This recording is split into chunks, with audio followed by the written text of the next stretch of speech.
ముందుగా ఒక ప్యాన్లో వాటర్ వేడి చేయాలండి. ఆ తర్వాత వెజిటేబుల్స్ అన్నీ కట్ చేసుకోవాలి. క్యాబేజ్ తినరు కాబట్టి క్యారెట్ అవన్నీ రెడీ చేసి పెట్టుకున్నాను.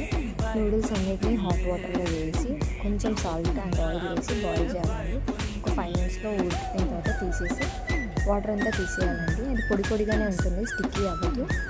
ఇప్పుడు ఒక పాన్ తీసుకొని ఆయిల్ వేసేసి మీరు ఏమైనా టెంపరింగ్ వేసుకుంటారంటే టెంపరింగ్ వేసుకొని వెజిటేబుల్స్ అన్నీ సాటే చేయాలి. మరీ కుక్ అవ్వకూడదు, జస్ట్ సాట్ అయితే సరిపోతుంది. 2 or 3 మినిట్స్ కుక్ చేస్తే సరిపోతుంది.